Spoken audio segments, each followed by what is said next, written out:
쉿. 소리 내면 우리 둘 다 죽어요. 12살 어린 계집아이가 낯선 여인의 입을 조막손으로 틀어막으며 그리 속삭였습니다. 새벽 안개가 저처럼 깔린 장터길, 칼찬 사내들의 말발굽 소리가 점점 가까워지고 있었지요. 흙투성이가 된 여인을 소달구지 곁단 속에 밀어넣던 바로 그 순간 자객들이 코앞까지 들이닥쳤습니다. 그저 가엾은 과부인 줄로만 알았던 그 여인이 실은 온 나라를 뒤흔들 비밀을 품고 있었지요. 며칠 뒤 어진 사또로 소문난 한 사람이 이 가난한 부녀에게 은밀히 속삭였습니다. 그 여인을 내놓아라. 그럼 자네 빚을 몽땅 없애주마. 여인 하나만 넘기면 팔자가 펴짓하니었습니다. 허나 그 달콤한 말 뒤에 얼마나 무서운 함정이 숨어 있는지 그때는 아무도 몰랐지요. 가장 믿었던 자가 배신자였고 가장 천대받던 자가 은인이었으며 그 초라한 여인은 감히 이름조차 부를 수 없는 귀한 분이었습니다. 하마터면 그 일을 팔아넘길 뻔했던 12살 소녀의 그 하룻밤 선택이 조선의 영모를 통째로 뒤엎게 될 줄은요. 그 여인은 대체 누구였기에 자객들이 목숨 걸고 쫓았을까요? 가진 것 없는 어린 계집아이가 어떻게 온 나라를 발칵 뒤집었을까요? 구독과 좋아요 눌러주시고 지금 이 이야기를 어디서 듣고 계신지 댓글로 알려주세요. 그럼 지금부터 야단보따리 이야기꾼이 들려드리는 오늘의 이야기 시작합니다. 양주 땅에서 한양으로 가는 길목에 새벽 안개가 저처럼 깔려 있었습니다. 12살 소녀 달래는 아비가 잠시 보리를 보러 간 사이 홀로 소달구지 곁을 지키고 있었지요. 달래의 아비 판돌은 남의 짐을 실어 나르며 푼돈을 버는 소달구지꾼이었습니다. 가진 것이라곤 다 쓰러져가는 오두막 한 채와 늙은 소 누렁이, 그리고 삐걱대는 소달구지 하나가 전부였지요. 일찍 어미를 여인 달래는 또래보다 몸은 말랐어도 눈매가 야무지고 속이 깊은 아이였습니다. 누렁아, 조금만 참어. 아버지 오시면 얼른 집에 가자. 달래가 소의 콧등을 쓸어주자 늙은 누렁이는 큰 눈을 껌뻑였습니다. 바로 그때였지요. 저만치 안개 낀 수풀에서 부스럭거리는 소리가 났습니다. 달래가 고개를 돌리자 수풀을 헤치고 한 여인이 비틀거리며 튀어나왔습니다. 남색 치마 저고리는 흙과 풀물이 잔뜩 묻어 물이 빠졌고 곱던 얼굴은 며칠을 굶고 쫓긴 듯 몹시 초췌했지요. 허나 머리를 단정히 쪽진 매무새와 흰 손을 보니 천한 집안 안악은 아닌 듯했습니다. 여인은 달래를 보더니 그 자리에 풀썩 무릎을 꿇었습니다. 아가, 나 좀 살려다오. 목소리는 떨렸지만 또박또박했지요. 뒤에서 사람들이 나를 쫓고 있단다. 잡히면 나는 죽어. 부디 한 번만 숨겨다오. 달래는 어찌할 바를 몰라 멈칫했습니다. 생면부지의 여인이었습니다. 무슨 사연인지도 모르고 어쩌면 큰 죄를 지은 자일지도 몰랐지요. 그 순간 멀리서 말발굽 소리와 사내들의 고함이 안개를 뚫고 들려왔습니다. 이쪽이다. 멀리 못 같아. 여인의 얼굴이 새파랗게 질렸습니다. 그런데 달래는 보았지요. 여인이 두 손으로 제 아랫배를 감싸주는 것을요. 마치 그 안에 세상 무엇보다 귀한 것을 품은 사람처럼 여인은 배를 감싼 채 떨고 있었습니다. 달래의 어린 가슴이 쿵 내려앉았습니다. 이유는 알 수 없었지만 저 여인을 여기서 죽게 두면 안 된다는 생각이 번개처럼 스쳤지요. 이리 와요, 빨리. 달래는 소달구지 볕단을 가리켰습니다. 여인이 짐칸으로 기어오르자 달래는 볕단을 끌어모아 그 위를 덮었습니다. 숨도 참어요. 들키면 우리 둘 다 죽어요. 여인은 볕단 속에서 숨을 죽였습니다. 달래는 아무 일 없다는 듯 누렁이의 고삐를 잡고 천천히 소를 몰기 시작했지요. 가슴은 쿵쿵 뛰었지만 겉으로는 태연한 척했습니다. 얼마 지나지 않아 한 무리의 사내들이 말을 타고 안개 속에서 달려왔습니다. 손에는 몽둥이며 칼이 들려 있었고 눈빛은 사나웠지요. 앞장선 자가 달래의 앞을 턱 가로막았습니다. 예, 이 길로 웬 여인 하나가 지나가지 않았느냐? 달래는 짐짓 어리둥절한 얼굴을 지었습니다. 여인이라니요? 이 꼭두 새벽에 무슨 여인이 지나가요? 지는 아버지 기다리는 중인디요. 허나 사내들은 호락호락 물러서지 않았습니다. 달구지에 뭘 실었느냐? 좀 보자. 앞장선 자가 성큼성큼 달구지 뒤로 다가갔지요. 달래의 등줄기에 식은땀이 흘렀습니다. 볕단을 들추기만 하면 끝장이었지요. 바로 그때 늙은 소 누렁이가 갑자기 우뚝 멈춰 서더니 길게 울었습니다. 그러고는 꿈쩍도 않고 버티며 뒷발을 사납게 굴렀지요. 이 소가 왜 이래? 사내가 인상을 찌푸렸습니다. 달래는 그 틈을 놓치지 않고 너스레를 떨었지요. 아이고 나리, 이 늙은 소가 성질이 고약해서 낯선 사람만 보면 이런단께요. 잘못 건드렸다간 뒷발에 채여요. 지난번에도 어떤 양반님이 갈비뼈가 나갔는디요. 사내들이 멈칫하는 사이 달래는 슬쩍 몸을 옮겨 달구지 뒤를 막아섰습니다. 입인 볕단 뒤지시다 갈비뼈 부러지실 일이슈. 어서 가서 그 여인이나 잡으셔야지요. 멀리 못 갔을 텐디요. 그 말에 사내들은 마음이 급해졌습니다. 에이, 시간만 버렸군. 가자. 사내들은 말머리를 돌려 다른 길로 우르르 달려갔지요. 말발굽 소리가 멀어지고 나서야 달래는 참았던 숨을 길게 내쉬었습니다. 휴 누렁아, 네가 오늘 사람 하나 살렸다. 늙은 소는 그제야 순순히 걸음을 옮겼습니다. 사람들이 완전히 사라진 뒤 달래는 외진 곳에 달구지를 세우고 볕단을 들췄지요. 여인이 창백한 얼굴로 기어 나왔습니다. 고맙다. 이 은혜를 어찌 갚아야 할지. 은혜는 무슨요? 근데 아주머니, 대체 무슨 일이기에 저런 무서운 사람들이 쫓아요? 여인은 입술을 깨물 뿐 얼른 답하지 못했습니다. 무언가 깊은 사연이 있는 듯 눈빛이 어둡게 흔들렸지요. 그때 보리를 마친 판돌이 돌아왔습니다. 낯선 여인을 보고 눈이 휘둥그레졌지요. 달래야, 이분은 뉘시냐? 달래는 아비의 소매를 붙들고 조그맣게 속삭였습니다. 아버지, 이 아주머니 갈 데가 없대요. 며칠만 우리 집에 재워주면 안 될까요? 판돌은 여인의 초췌한 행색과 딸의 간절한 눈을 번갈아 보았습니다. 가진 것 없는 살림에 입 하나가 느는 것은 큰일이었지요.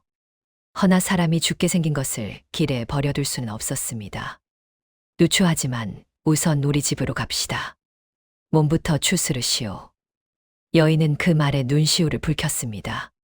세상에 이런 사람도 다 있나 싶었던 게지요. 그렇게 세 사람과 소 한 마리는 안개 거친 길을 따라 집으로 향했습니다. 허나 달래는 아직 몰랐습니다. 자신이 하룻밤 재워주기로 한 이 초라한 여인이 감히 이름조차 함부로 부를 수 없는 귀한 분이라는 것을요. 그리고 이 만남이 조선을 뿌리째 뒤흔들 거대한 소용돌이의 시작이라는 것을요. 다음 이야기가 궁금하시면 구독을 눌러주세요. 여인을 집에 들인 그날부터 달래의 집에는 묘한 긴장이 감돌았습니다. 여인은 낮이면 헛간 깊숙이 몸을 숨기고 밤에만 방으로 들어왔지요. 이름을 물으면 그저 서씨라 불러다오 할 뿐이었습니다. 어디서 왔느냐 물으면 한양이라 했다가 다음 날은 송도라 했지요. 아주머니 한양서 오셨다더니 어째 송도라 하셔요? 친정은 한양이고 시집은 송도였단다. 서씨는 그리 둘러댔으나 그 눈빛이 잠시 흔들렸습니다. 남편은 어찌 되었느냐 물으면 입을 꾹 다물고 눈만 붉혔지요. 달래는 어린 마음에도 저 아주머니가 무언가 크게 숨기고 있다는 걸 느꼈습니다. 허나 이상한 일이었지요. 말은 앞뒤가 맞지 않는데 달래를 대하는 손길만은 거짓이 없었습니다. 서씨는 달래의 헝클어진 머리를 곱게 따아 주었습니다. 어미 없이 자란 아이의 저골이 터진 곳을 밤새 호롱불 아래에서 기워주었지요. 아가, 어디 보자.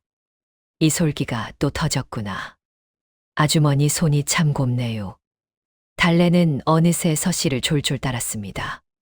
어미정을 모르고 자란 아이가 처음으로 어미 같은 손길을 받은 까닭이었지요.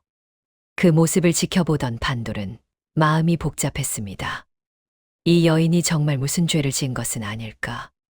그러다가도 딸을 품는 그 따뜻한 손을 보면 차마 내칠 수가 없었지요. 그날 밤이었습니다. 판돌은 잠결에 문득 눈을 떴습니다. 호롱불 아래 서씨가 무언가를 품에서 꺼내 가만히 들여다보고 있었지요. 판돌이 몸을 뒤척이자 서씨는 화들짝 놀라며 그것을 얼른 품속에 감추었습니다. 무얼 그리 보시오? 아무것도 아닙니다. 서씨는 말끝을 흐렸습니다. 판돌은 그 모습이 영 마음에 걸렸지요. 이튿날 서씨가 물을 길러 간 사이였습니다.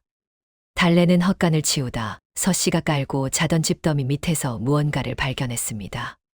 손바닥만 한 푸른 옥으로 된 패였지요.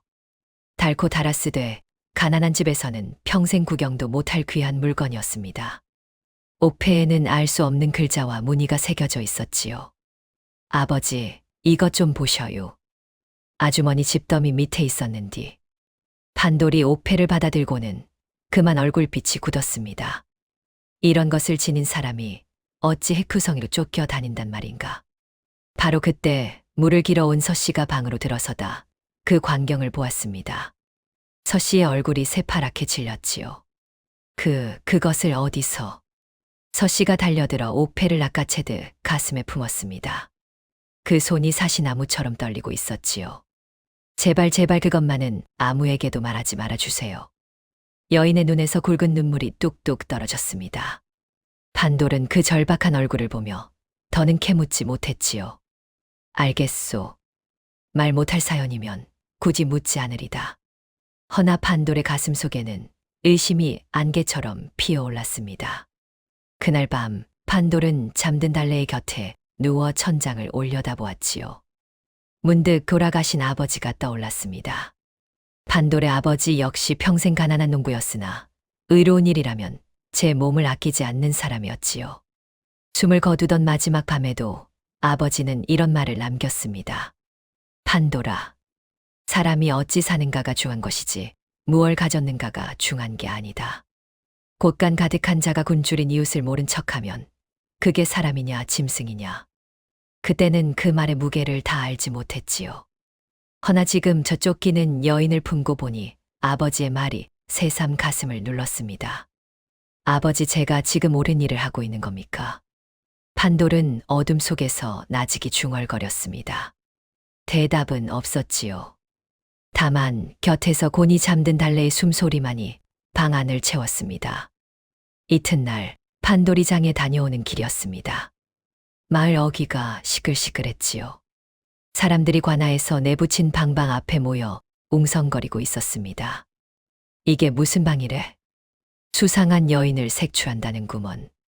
나이 21 안팎에 남색 치마 저고리를 입은 여인을 보거든 즉시 관아에 고하라는 게야. 숨겨준 자도 똑같이 벌한다지 뭔가. 판돌의 등줄기가 서늘해졌습니다. 방에는 서씨의 인상착의가 또렷이 적혀 있었지요. 대체 무슨 죄를 지었기에 관아까지 나서서 저리 찾는담.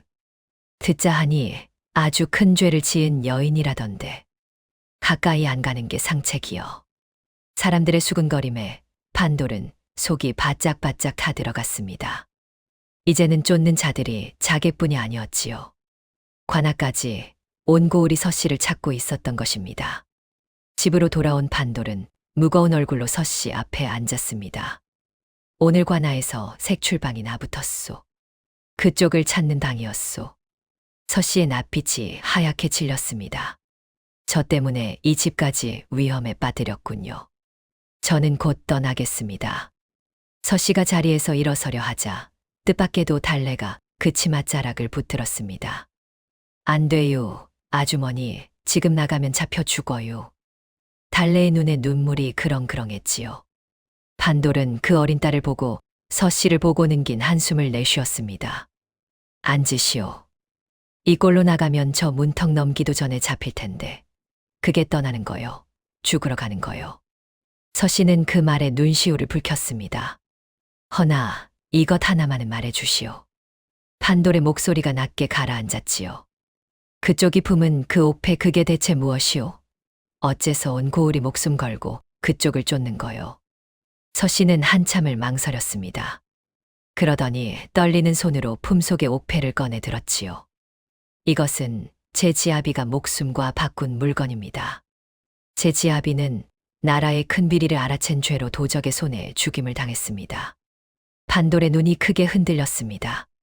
이 옥패에 새겨진 것을 풀 수 있는 사람은 세상에 저 하나뿐입니다.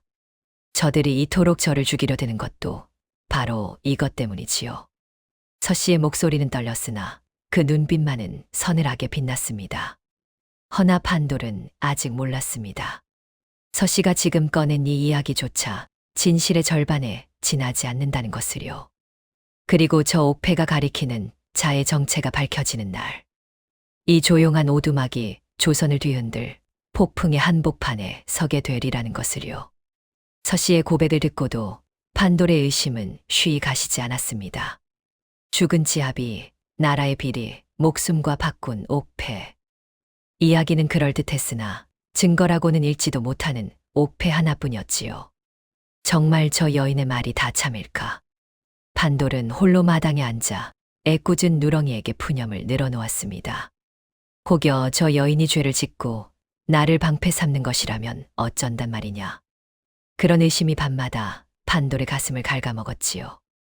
달래까지 한 집에 있는데 만에 하나 죄인을 숨긴 것이라면 딸 자식까지 화를 입을 판이었습니다. 며칠을 끙끙 앓던 판돌은 끝내 일을 저지르고 말았지요. 하루는 서씨가 달래를 데리고 잠든 틈에 판돌은 살그머니 서씨의 품을 뒤졌습니다. 그 옥패를 혼자 다시 살펴보고 싶었던 것이지요. 허나 옥패를 꺼내 든 순간 잠귀 밝은 서씨가 눈을 번쩍 떴습니다. 지금 무얼 하시는 겁니까? 서씨의 얼굴이 새파랗게 질렸지요.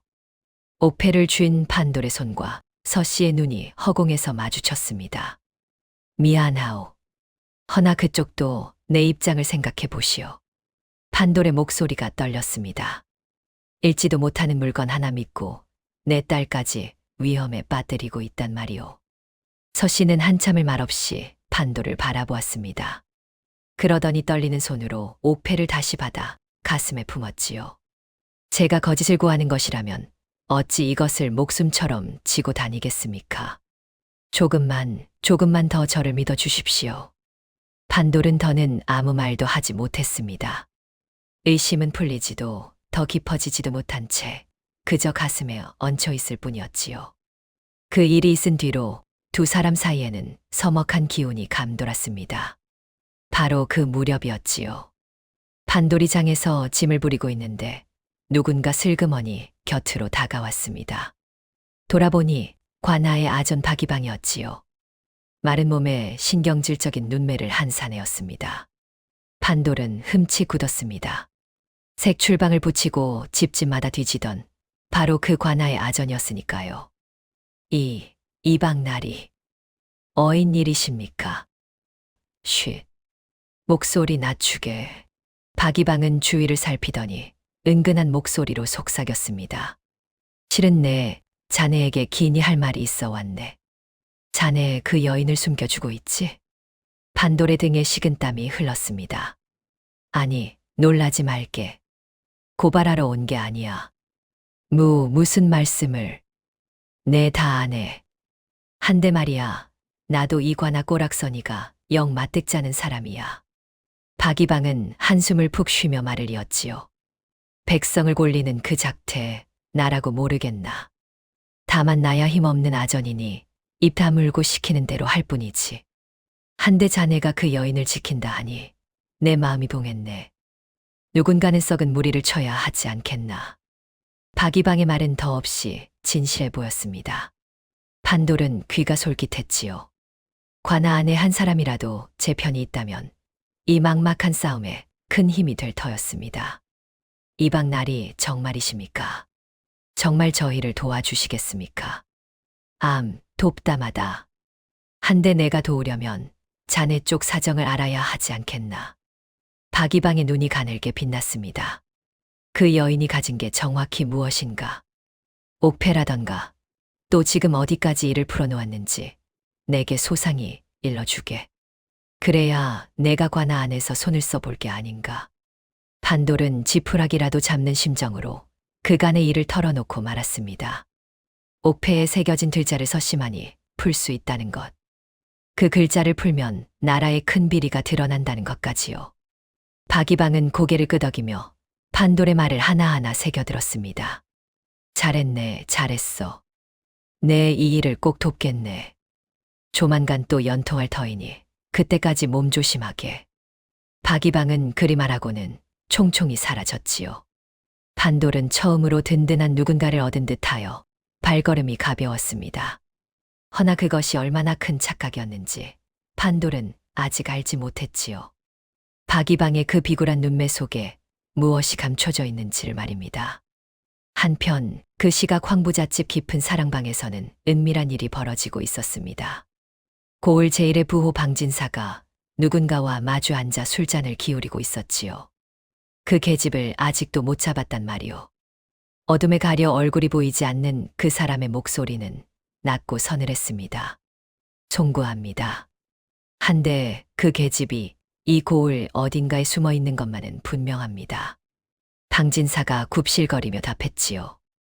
조만간 그물을 좁히면 반드시 잡아낼 것입니다. 옥패는 반드시 손에 넣어 없애야 하오. 그 사람의 목소리에 살기가 어렵습니다.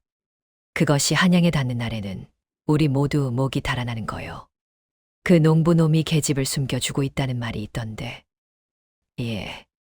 판돌이라는 자입니다.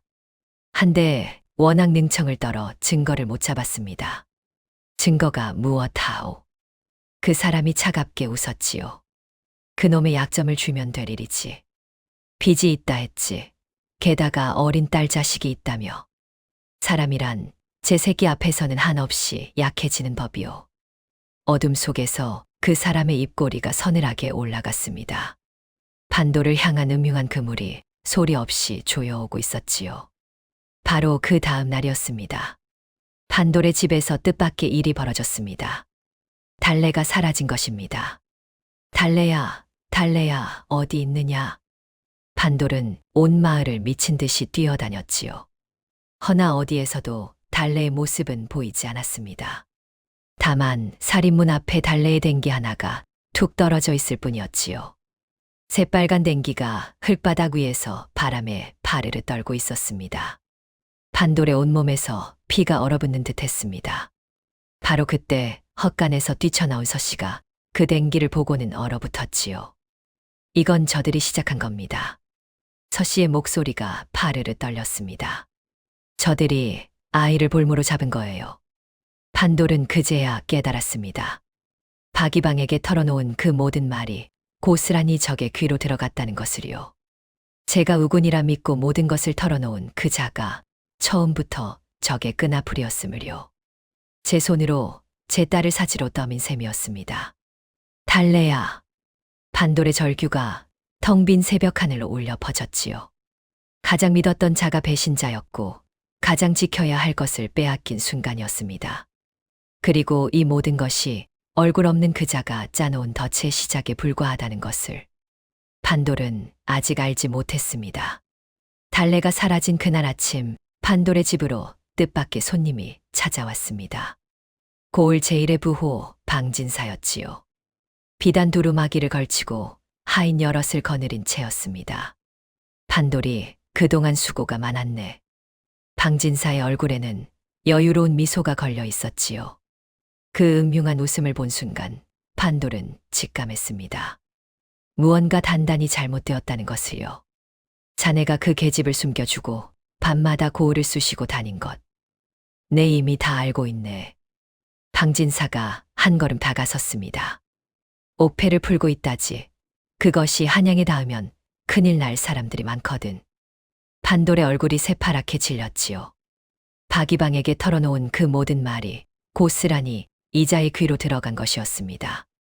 방진사가 손짓하자 하인 하나가 보찜 하나를 판돌 앞에 툭 던졌습니다. 열어보게. 판돌이 떨리는 손으로 보찜을 풀자 그 안에서 나온 것은 달래의 작은 저고리였습니다. 어제까지 달래가 입고 있던 바로 그 옷이었지요. 자네 딸, 지금 우리가 잘 데리고 있네. 걱정 말게. 방진사가 차갑게 웃었습니다. 이놈 달래를 어쨌느냐. 당장 내 딸을 내놓아라. 판돌이 방진사의 멱살을 잡으려 달려들자 하인들이 우르르 달려들어 판돌을 붙들었지요. 허허, 이러지 말게. 자네 딸을 무사히 돌려받고 싶거든 말이야. 방진사가 판돌의 귀에 대고 속삭였습니다. 그 계집과 옥패를 내놓게. 그러면 자네 딸도 돌려주고 빚도 없애주지. 허나 끝까지 버티면 자네 딸이 어찌 될지 나도 장담 못하네. 판돌의 온몸에서 힘이 빠져나갔습니다. 빚만 없어지면 논도 지키고 달래와 두 다리 뻗고 살 수 있었습니다. 사람 하나만 넘기면 되는 일이었지요. 방진사 일행이 돌아간 뒤 판돌은 마당에 주저앉았습니다. 손에는 달래의 저고리가 쥐어 있었지요. 12살 어린 딸이 지금 저 악당들의 소나귀에 있었습니다. 헛간에서 나온 서씨가 그 모습을 보고 다가왔지요. 날이 달래가 잡혀갔습니까? 판돌은 대답 대신 저고리를 움켜쥐었습니다. 손이 부들부들 떨렸지요. 방진사가 그럽디다. 그쪽과 옥패를 내놓으면 달래를 돌려준다고. 서씨의 얼굴이 하얗게 질렸습니다. 그럴 수는 없습니다, 날이. 이 옥패가 저들 손에 들어가면 진실은 영영무치입니다. 지금껏 빼앗기고 죽어간 백성들이. 백성이라니. 판돌이 벌떡 일어나 소리쳤습니다. 내 딸이 죽게 생겼소. 나는 백성이고 진실이고 다 모르겠소. 내게는 달래가 전부요. 달래 없는 세상이 무슨 의미가 있단 말이오. 판돌의 눈에 핏발이 섰습니다. 공포와 절망이 우직하던 사내를 벼랑 끝으로 몰아세웠지요. 애초에 그쪽을 들이지 않았다면 이런 일도 없었을 거요. 여인 하나 살리겠다고 내가 내 딸을 사지로 몰아넣은 거란 말이오. 판돌의 말은 비수가 되어 서씨의 가슴에 꽂혔습니다. 서씨는 아무 말도 하지 못했지요. 그 말이 틀린 말이 아니었기 때문이었습니다. 나가시오. 어서 이 집에서 나가시오. 판돌은 서씨의 보따리를 마당에 내던졌습니다. 스스로도 제가 무슨 짓을 하는지 알 수 없었지요. 그저 달래를 살려야 한다는 생각뿐이었습니다. 며칠을 함께 지내며 쌓인 정도, 의로움도 그 순간에는 보이지 않았지요. 공포에 사로잡힌 사람은 가장 약한 곳을 향해 무너지는 법이었습니다. 서씨는 마당에 떨어진 보따리를 천천히 주워들었습니다. 그 눈에는 원망이 아니라 깊은 슬픔이 담겨 있었지요. 알겠습니다. 나리 마음을 어찌 모르겠습니까? 자식을 둔 어버이의 마음을요. 서씨는 떨리는 손으로 품에서 옥패를 꺼냈습니다. 이것을 두고 가겠습니다. 저들이 원하는 것은 이것이니 이것만 내주시면 달래는 무사할 것입니다. 서씨는 옥패를 마당에 내려놓았지요. 그러고는 달래가 자던 방을 한번 돌아보았습니다. 달래에게 작별 인사도 못하고 가는군요. 그 아이에게 전해주십시오. 아주머니가 많이 사랑했다고. 부디 그 아이를 잘 지켜주십시오. 나리. 서씨는 그 말을 남기고 살인문을 나섰습니다. 판돌은 차마 그 뒷모습을 바라보지 못했지요. 서씨가 떠난 뒷마당에는 옥패만 덩그러니 놓여 있었습니다. 판돌은 그것을 주워들고 한참을 서 있었지요. 이것만 방진사에게 가져다 주면 달래는 돌아올 터였습니다. 그런데 어찌 된 일인지 발이 떨어지지 않았지요. 바로 그때였습니다. 살인문 밖에서 다급한 발소리가 나더니 이웃 노파가 헐레벌떡 뛰어들었습니다. 판돌이 큰일 났네. 방금 길에서 그 색시가 방진사 패거리한테 붙잡혀 끌려갔어. 판돌의 심장이 멎는 듯 했습니다. 서씨를 내쫓은 그 길로 서씨가 저들의 손에 떨어진 것이었습니다. 그게 무슨 말이오? 내 두 눈으로 똑똑히 봤다니까. 한데 그 색시가 끌려가면서도 자네 딸 이름을 부르더구먼. 달래를 부탁한다고. 달래를 살려달라고. 노파의 말에 판돌은 그 자리에 얼어붙었습니다. 제 목숨이 경각에 달렸으면서도 서씨는 끝까지 달래를 걱정하고 있었던 것입니다. 판돌의 눈앞이 캄캄해졌지요. 그제야 판돌은 깨달았습니다. 방진사가 노린 것은 처음부터 이것이었음을요. 달래를 볼모로 판돌을 무너뜨리고 판돌이 제 손으로 서씨를 내치게 만든 것. 그렇게 서씨를 잡고 옥패까지 손에 넣으려는 속셈이었습니다. 판돌은 공포에 사로잡혀 그 덫에 그대로 걸려든 것이었지요. 내가 무슨 짓을 한 거지. 판돌은 두 손으로 얼굴을 감쌌습니다. 딸을 살리겠다고 제 손으로 서씨를 사지로 내몰았습니다. 의로움을 지키겠다던 마음을 공포 앞에서 헌신짝처럼 내던졌지요. 의로운 일은 값을 따지지 않는 법이다. 값을 따지는 순간 의가 아니게 되지. 아버지의 그 말이 비수가 되어 판돌의 가슴을 찔렀습니다. 판돌은 값을 따졌고 그 순간 의를 잃었습니다. 그 밤 판돌은 빈 오두막에 홀로 앉아 있었지요. 딸도 서씨도 없는 집은 무덤처럼 적막했습니다. 바로 그때 판돌의 머릿속을 스치는 소문 하나가 있었습니다. 며칠 전 장터에서 들은 한양에서 암행어사가 이 일대로 내려왔다는 이야기였지요. 환곡 비리가 극심하다는 상소가 빗발치자 임금이 직접 어사를 보냈다는 것이었습니다. 그래 아직 늦지 않았다. 판돌의 꺼졌던 눈빛에 한 가닥 불씨가 되살아났습니다. 무너진 자리에서 사내는 다시 일어서려 하고 있었지요. 허나 판돌은 아직 알지 못했습니다. 그 옥패에 새겨진 이름이 이 고을 사또의 탈을 쓴 자를 가리키고 있다는 것을. 그리고 서씨가 목숨 걸고 지킨 그 비밀의 진짜 크기가 조선의 하늘을 뒤집을 만한 것이라는 것을요. 과연 판돌은 딸과 서씨를 모두 구하고 진실까지 지켜낼 수 있을까요? 다음 이야기가 궁금하시다면 지금 구독을 눌러주세요. 무너졌던 자리에서 판돌은 다시 일어섰습니다. 허나 혼자서는 저 거대한 악을 당해낼 재간이 없었지요. 판돌은 며칠 전 장터에서 들은 소문 하나에 모든 것을 걸기로 했습니다. 한양에서 암행어사가 이 일대로 내려왔다는 소문이었지요. 어사또라면 이 억울함을 풀어주실 게다. 판돌은 먼저 사람을 풀어 어사의 행방을 수소문했습니다. 짐을 나르며 고을 구석구석을 아는 판돌에게는 발빠른 동무들이 있었지요. 다행히 암행어사 일행이 이웃 고을 객사에 은밀히 머물고 있다는 것을 알아냈습니다. 판돌은 한달음에 달려가 어렵사리 어사 앞에 엎드렸지요. 암행어사는 갓을 눌러쓴 채 형형한 눈빛으로 판돌을 내려다보았습니다. 고개를 들라.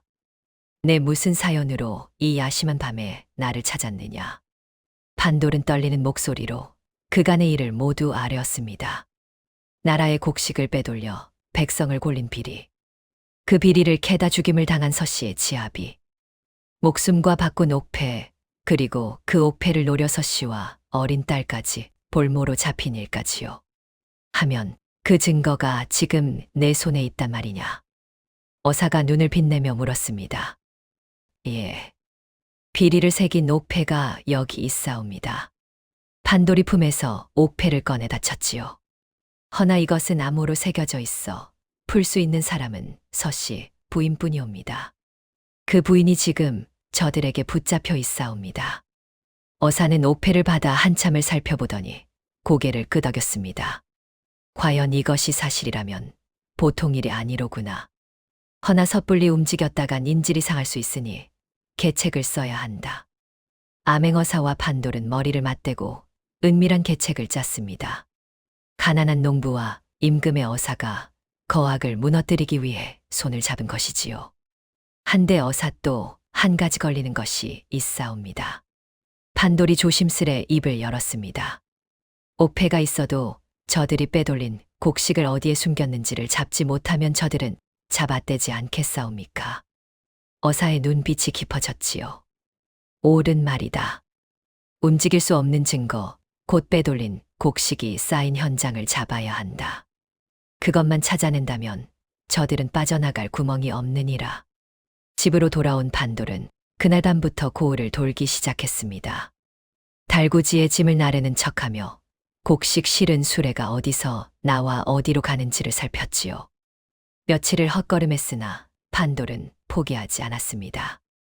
누렁아, 조금만 더 가보자. 발자국이 있으면 길은 반드시 나오는 법이다. 늙은 소는 군말 없이 어두운 길을 느릿느릿 걸었습니다. 그러던 어느 날 밤이었지요. 판돌이 고을 외곽의 한 산기슭을 지날 때였습니다. 그곳에는 오래전 버려진 폐사찰 하나가 안개 속에 우두커니 서 있었지요. 낡고 허물어져 아무도 거들떠보지 않는 곳이었습니다. 그런데 그 폐사찰 앞을 지나는 순간 누렁이가 갑자기 우뚝 멈춰 섰습니다. 누렁이가 길게 울며 코를 벌름거렸지요. 그러고는 폐사찰 쪽으로 고개를 돌리고 발을 동동 구르며 좀처럼 움직이려 하지 않았습니다. 이놈아, 왜 이래? 이 빈 절간 앞에서. 그 순간 판돌의 머릿속에 번뜩 스치는 것이 있었습니다. 누렁이는 평생 곡식 실은 달구지를 끌어온 소였습니다. 곡식 냄새라면 그 어떤 사람보다도 먼저 맡는 소였지요. 버려진 빈절이라면 아무 냄새도 나지 않을 터. 그런데 누렁이가 저토록 곡식 냄새를 맡은 듯 흥분한다며 설마 저 빈절 안에. 판돌의 가슴이 두근거리기 시작했습니다. 판돌은 주위를 살핀 뒤 조심스레 폐사찰로 다가갔지요. 절문은 굵은 자물쇠로 단단히 잠겨 있었습니다. 버려진 빈절의 자물쇠라니 이상한 일이었지요. 판돌은 무너진 벽 틈으로 안을 들여다보았습니다. 달빛이 새어든 절 안에는 곡식 가마니가 천장까지 산처럼 쌓여 있었습니다. 빈 절이 아니었지요. 그리고 그 곡식 더미 사이로 서슬퍼런 창칼과 갑옷 괴짝이 언뜻언뜻 보였습니다. 이건. 판돌은 숨이 멎는 듯 했습니다. 빼돌린 곡식만이 아니었습니다. 병장기까지. 이것은 단순한 도둑질이 아니라 군사를 일으키려는 자의 것이었지요. 곡식을 빼돌린 게 재배를 불리려는 게 아니었어. 판돌은 소름이 오싹 돋았습니다. 누군가 이 고을의 곡식을 빼돌려 몰래 군량과 병기를 모으고 있었던 것입니다. 나라를 뒤엎으려는 영모의 준비를요. 판돌은 한달음에 어사에게 달려가 이 사실을 아뢰었습니다.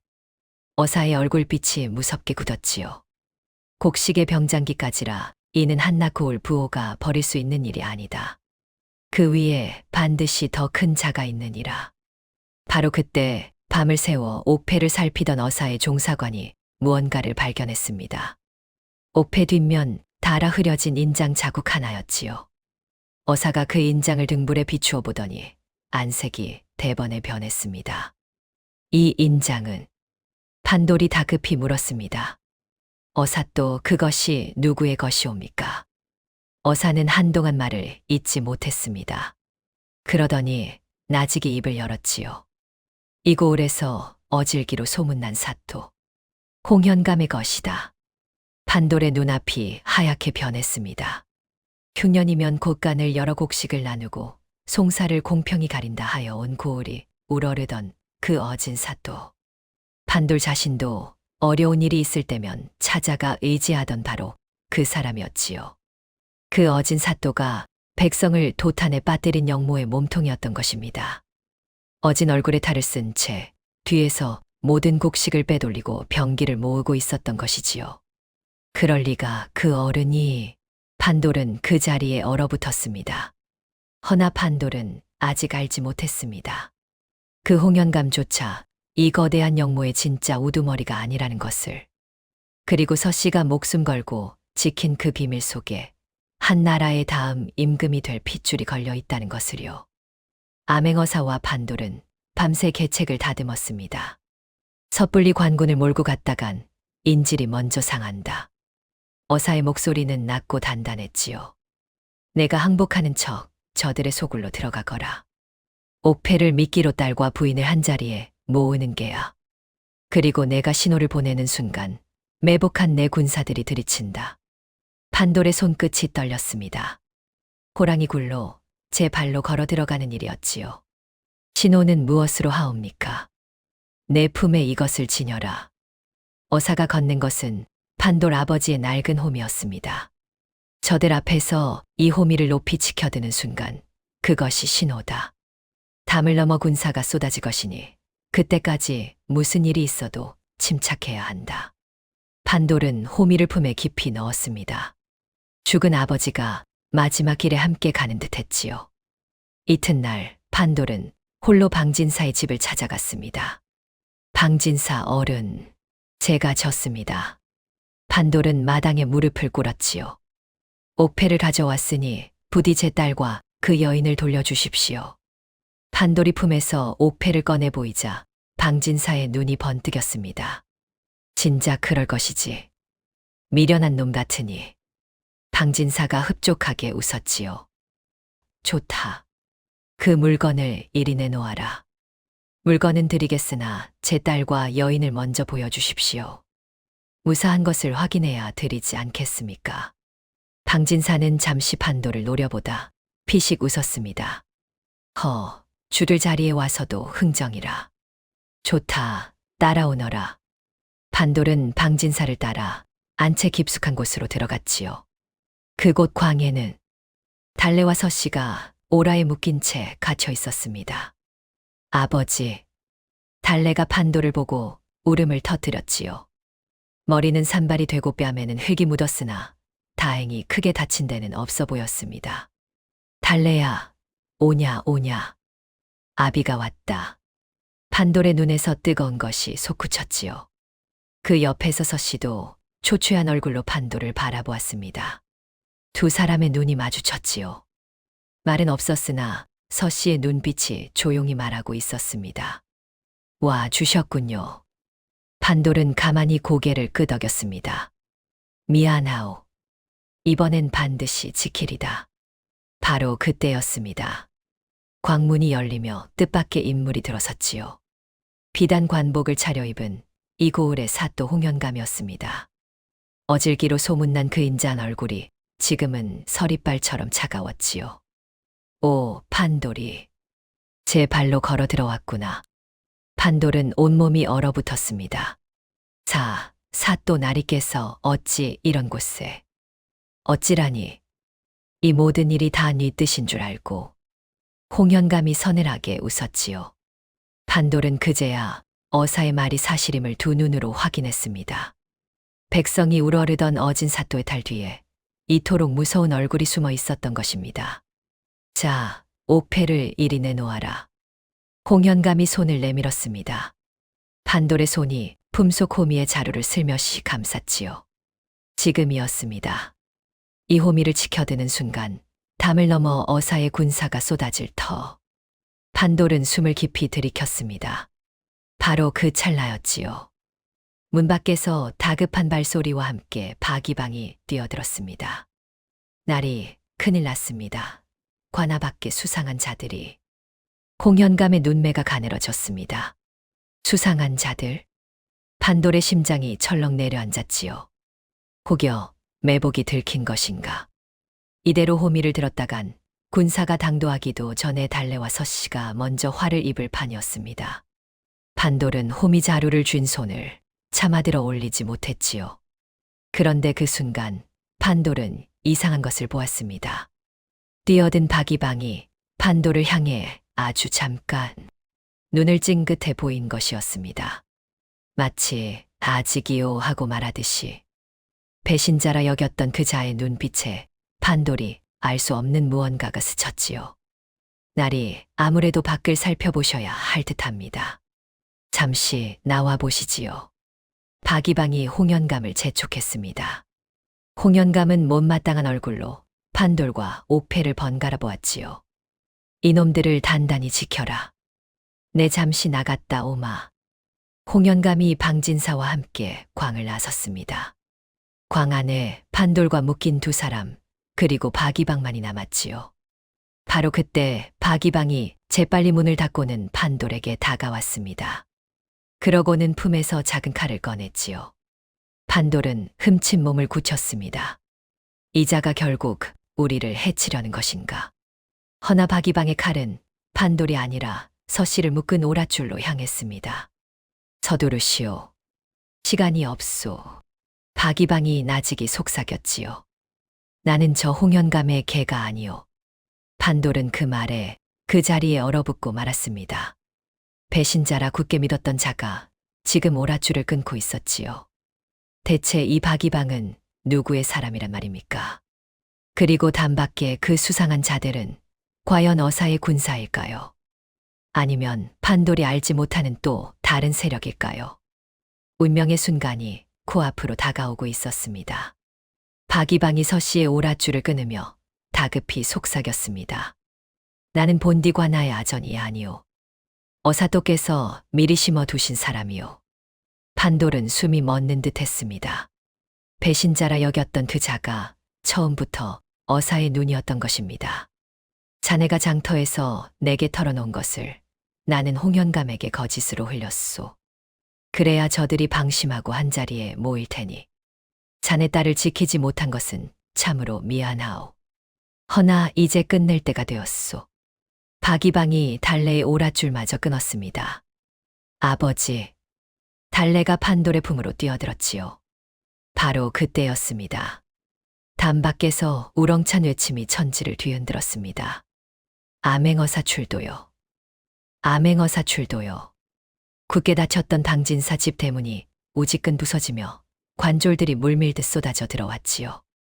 역졸들의 손에는 붉은 오라와 용모방망이가 번뜩였습니다. 한 놈도 놓치지 마라.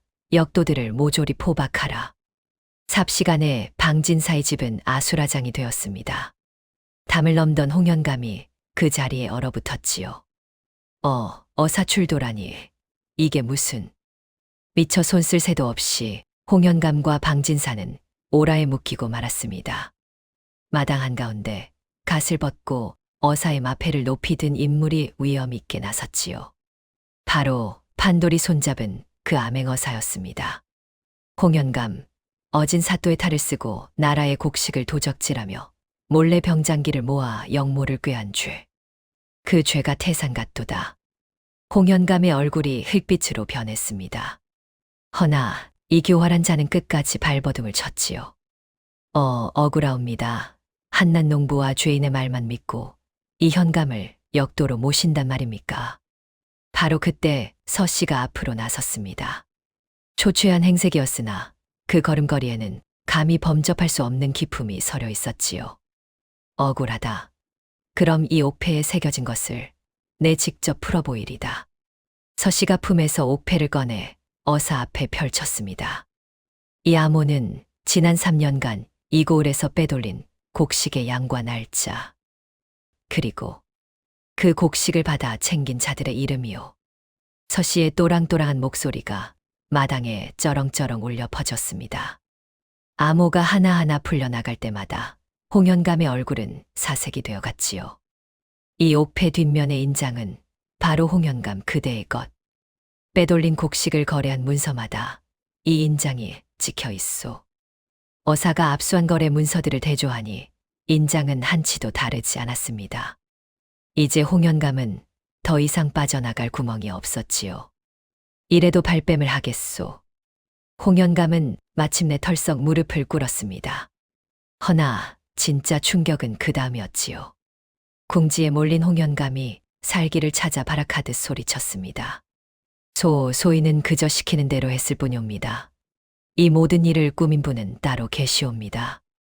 어사의 눈빛이 번뜩였습니다. 누구냐? 그 우두머리가 누구냔 말이다. 홍현감이 부들부들 떨리는 손으로 한 방향을 가리켰습니다. 한양의 좌이정 대감이시옵니다.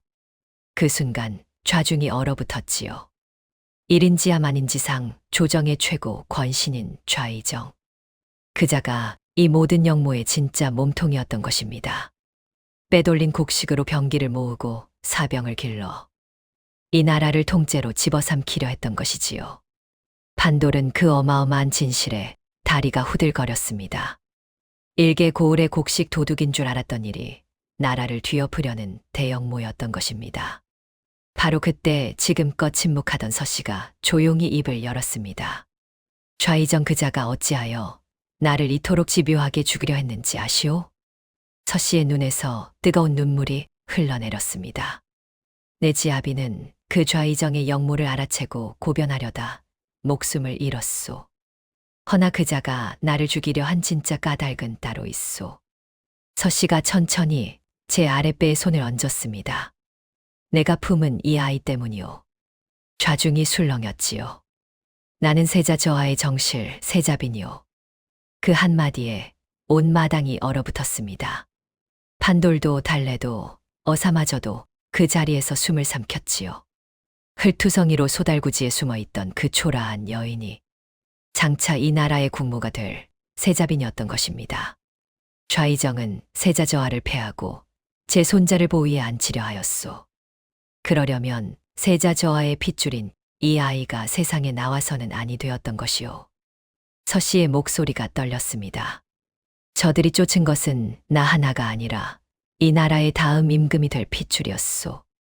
판돌은 그제야 모든 것을 깨달았습니다. 새벽 장터에서 여인이 두 손으로 배를 감싸던 그 모습. 목숨이 경각에 달린 순간에도 옥패를 놓지 않던 그 절박함. 그 모두가 뱃속의 이 어린 생명을 지키기 위함이었던 것입니다. 가난한 소달구 직군의 어린 딸이 하룻밤 볕단에 숨겨준 그 여인은 한 사람이 아니라 조선의 내일을 품은 사람이었지요. 세자빈 마마를 배웁니다. 어사가 그 자리에 털썩 무릎을 꿇었습니다. 관졸들이 일제히 부복하니 마당에는 오직 세자빈의 흐느낌만이 가득했지요. 허나 아직 끝이 아니었습니다. 한양의 좌의정은 여전히 건재했고 세자빈과 세손을 노리는 그 손길은 아직 거두어지지 않았으니까요. 과연 판돌과 달래는 이 마지막 위기까지 넘어 세자빈을 무사히 한양으로 모실 수 있을까요? 그리고 값을 따지지 않고 베푼 그 하룻밤의 선행은 이 가난한 부녀에게 어떤 운명을 데려올까요? 마지막 이야기가 이제 곧 펼쳐집니다. 세자빈의 정체가 밝혀지자 일은 걷잡을 수 없이 커졌습니다. 암행어사는 그 감으로 파발을 띄워 한양에 이 사실을 아뢰었지요. 세자빈이 살아있다는 소식, 그리고 좌의정의 대역모가 만천하에 드러났다는 소식이었습니다. 한양은 발칵 뒤집혔지요. 세자를 패하고 제 손자를 보위에 앉히려던 좌의정의 음모가 백일하에 낱낱이 밝혀진 것입니다. 빼돌린 곡식, 폐사찰에 숨긴 병장기, 그리고 세자빈의 옥패에 새겨진 역도들의 이름까지. 움직일 수 없는 증거 앞에 좌의정은 끝내 오라를 받았습니다. 1인지야 만인지상의 권세도 하루아침에 물거품이 되었지요. 좌의정과 그 일당은 모두 국문 끝에 처형되거나 멀고 험한 곳으로 귀향을 갔습니다. 어진 사또의 탈을 썼던 홍연감도 부호 방진사도 마찬가지였지요. 백성의 곡식을 빼돌려 쌓은 부귀영화가 한순간에 무너져 내린 것입니다. 폐사찰에 쌓여있던 수천 석의 곡식은 모두 본래의 주인인 굶주린 백성에게 돌아갔습니다. 곳간이 열리던 날 곡식을 받아든 백성들은 땅에 엎드려 오열했지요. 이제 우리 식솔 굶어 죽지 않겠구나. 이게 다 그 판돌이라는 소달구 직군 덕이라지. 백성들은 저마다 판돌의 이름을 입에 올리며 고마워했습니다. 며칠 뒤 세자빈은 한양에서 내려온 어가를 타고 궁으로 돌아가게 되었습니다. 떠나기 전날 밤 세자빈은 판돌의 오두막을 찾았지요. 이제는 흙 묻은 남색 치마 저고리가 아니라 고운 비단당이를 걸친 모습이었습니다. 허나 달래를 바라보는 그 눈빛만은 헛간에서 저고리를 기워주던 그때 그대로였지요. 달래야. 세자빈이 달래의 두 손을 꼭 잡았습니다. 마마. 아니다. 내게는 그저 너를 딸처럼 품었던 서씨 아주머니라 불러다오. 세자빈의 눈에 눈물이 그렁그렁 맺혔습니다. 내 너에게 긴히 청할 것이 있다. 저를 청이라니요. 달래야, 내 수양딸이 되어다오. 달래의 눈이 휘둥그레졌습니다. 내게는 자식이 없었다. 허나 이 아이를 품고 쫓기던 그 절박한 순간 나를 살린 것은 바로 너였지. 너는 내게 하늘이 내려준 딸이나 다름없다. 세자빈은 판도를 향해서도 고개를 숙였습니다. 날이 깨서 값을 따지지 않고 베푼 그 하룻밤의 선행이 이 나라의 국본을 살렸습니다. 부디 달래를 제게 주시어 그 은혜를 평생 갚게 해 주십시오. 판돌은 목이 메었습니다. 마마, 소인 같은 미천한 것의 딸이 어찌 감히. 미천하다니요. 세자빈이 고개를 저었습니다. 백성의 곡식을 도적질한 그 좌의정도 정승이었고 어진 척탈을 쓴 그 자도 사또였습니다. 신분이 높은 것이 무슨 소용입니까? 나리와 달래의 그 고운 마음이 세상 그 무엇보다 귀한 것이지요. 그 말에 판돌의 눈에서도 뜨거운 것이 흘러내렸습니다. 곁에서 달래가 판돌의 소매를 가만히 붙들었지요. 아버지. 판돌은 딸의 머리를 쓸어주며 천천히 고개를 끄덕였습니다. 그래, 아주머니 곁에 있으면 너는 참 좋겠구나. 그 해가 저물기 전 궁에서 기쁜 소식이 전해졌습니다. 세자빈이 무사히 아들을 낳았다는 소식이었지요. 좌이정이 그토록 없애려 했던 그 핏줄, 장차 이 나라의 임금이 될 새손이 세상에 태어난 것입니다. 새벽 장터의 볕단 속에서 지켜낸 그 작은 생명이 마침내 환한 세상의 빛을 보게 된 것이지요. 달래는 세자빈의 수양딸이 되어 궁으로 들어갔습니다. 가난한 소달구 직군의 딸이 하루아침에 세자빈의 양녀가 된 것입니다. 허나 달래는 궁의 비단호 속에서도 아버지 판도를 잊지 않았지요. 세자빈의 청으로 판돌에게는 넉넉한 논밭과 큰 상이 내려졌습니다. 빚에 쫓기던 가난한 소달구 직군은 이제 없었지요. 늙은 소 누렁이도 이제는 무거운 짐 대신 이따금 손녀 보러 가는 판도를 태우고 느릿느릿 걸었습니다. 세월이 흘러 어느 보름날 밤이었습니다. 세자빈은 이제 중전마마가 되었고 달래는 어엿한 궁의 옹주처럼 자랐지요. 두 사람은 달빛이 환한 궁궐들을 함께 거닐었습니다. 달래야, 그날 새벽을 기억하느냐? 어찌 잊겠어요, 어머니. 소달구지 볕단 속에 숨어 계시던 그 새벽을요. 달래가 방긋 웃었습니다. 그때 내가 나를 숨겨주지 않았다면 나도 이 아이도 세상에 없었겠지. 중전마마는 곁에서 뛰노는 어린 새손을 바라보며 눈시울을 붉혔습니다. 값을 따지지 않고 베푼 그 작은 손길 하나가 이렇게 큰 복이 되어 돌아왔구나. 달빛 아래 두 사람은 마주보며 웃었습니다. 가난한 소달구지에 실려온 그 인연이 마침내 온 나라를 살리고 두 사람에게 큰 복으로 돌아온 것이지요. 빈손으로 사람을 구한 부녀가 두 손 가득 행복을 얻은 이야기. 옛 어른들은 이런 말씀을 남기셨지요. 적선여경. 착한 일을 쌓은 집에는 반드시 경사가 넘쳐 남는다는 뜻입니다. 또한 음덕양보라 하였습니다. 남몰래 베푼 덕은 반드시 환한 보답이 되어 돌아온다는 말이지요. 판돌과 달래가 새벽 볕단 속에 남몰래 숨겨준 그 작은 온정이 한 생명을 살리고 한 나라를 구하고 마침내 텅 빈 달구지를 복으로 가득 채웠으니 이보다 더한 적선여경이 또 어디 있겠습니까? 값을 따지지 않고 내민 손 하나가 끝내 가장 큰 복이 되어 돌아오는 법입니다. 부디 오늘 이 이야기가 여러분의 마음에도 작은 온기 하나로 남기를 바랍니다. 여기까지 함께해 주신 여러분, 진심으로 고맙습니다. 다음에도 야단보따리 이야기꾼이 들려드리는 새로운 이야기로 만나요. 자, 오늘 이야기는 여기까지랍니다. 저는 여러분께 복을 빌어드리는 금빛 복거북이에요. 구독과 좋아요, 그리고 따뜻한 댓글 한 줄 남겨주시는 모든 분께 건강과 행운이 늘 함께 하시기를 빌어드립니다. 가시는 길마다 복이 가득하시기를. 그럼 다음 이야기에서 또 만나요. 부디 복 많이 받으세요.